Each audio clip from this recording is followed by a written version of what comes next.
2 महिला शेतकऱ्यांना अटक.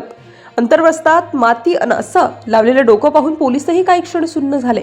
हे नेमकं काय आहे? सामान्य दिसणाऱ्या 2 महिलांमागे असं काय लपलेलं होतं ज्यामुळे संपूर्ण यंत्रणा थरथरली?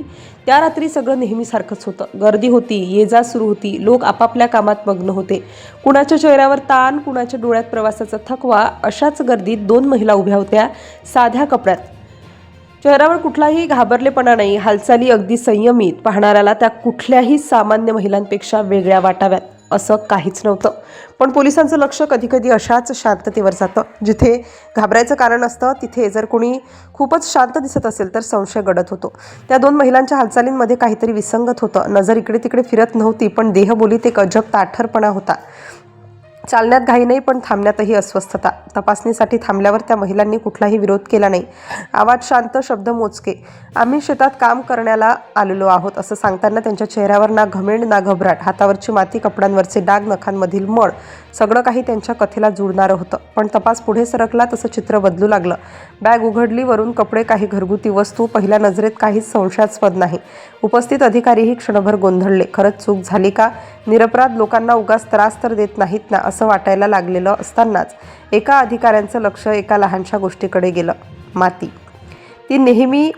माती नेहमीसारखीच नव्हती. फार कोरडी, फार नीट लावलेली, जणू काही मुद्दामहून अंगावर, कपड्यांवर, काही विशिष्ट ठिकाणी लावलेली. प्रश्न वाढू लागले, इतक्या प्रमाणात माती का, आणि तीही अशा ठिकाणी? त्यानंतर तपास अधिक सखोल झाला. अंगझडती प्रक्रिया सुरू झाली. तेव्हाच एकामागून एक धक्के समोर येऊ लागले. जे बाहेरून साधं दिसत होतं ते आतून पूर्णपणे वेगळंच होतं. मातीखाली काहीतरी दडलेलं होतं, अगदी मुद्दाम आखून लपवलेलं. शरीरावरच्या अशा ठिकाणी जिथे सहज कोणी पाहण्याची कल्पनाही करत नाही. त्या क्षणी तिथे उपस्थित असलेले अधिकारीही काही क्षण बोलू शकले नाहीत. अनुभव असलेले, कित्येक प्रकरणं हाताळलेले अधिकारी सुद्धा हा प्रकार पाहून ते अवाक झाले. कारण ही तस्करी फक्त बॅगांमध्ये लपवलेली नव्हती, तर थेट शरीराशी जोडलेली होती. नियोजन इतकं बारकाईने केलं होतं की कुठलाही स्कॅन, कुठलीही नजर चुकवता यावी.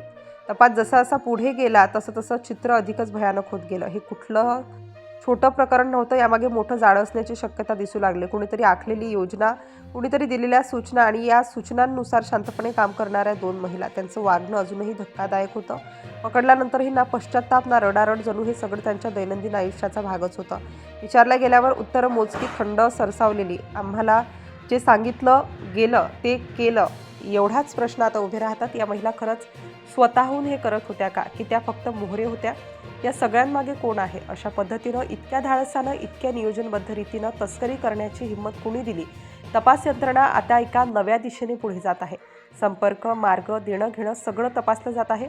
कारण इतक्यावर ही गोष्ट थांबणार नाही, हे स्पष्ट आहे. हा फक्त एक भाग आहे. पूर्ण चित्र अजून समोर यायचं बाकी आहे. आणि आता शेवटचं सत्य. या संपूर्ण कारवाईत 2 महिलांना अटक करण्यात आली असून त्यांच्या ताब्यातून मोठ्या प्रमाणात प्रतिबंधित अंमली पदार्थ जप्त करण्यात आला आहे. हे पदार्थ अत्यंत चालाखीने मातीचा वापर करून आणि शरीराशी लपवून नेले जात होते. या प्रकरणी कठोर कायद्याअंतर्गत गुन्हा दाखल करण्यात आला असून तपास सुरू आहे. यामागे आणखी किती लोकांचा सहभाग आहे याचा संशय असून पुढील अटकांची शक्यता नाकारता येत नाही. बाहेरून साधं दिसणारं आयुष्य आतून किती काळं असू शकतं याचं हे जिवंत उदाहरण आहे.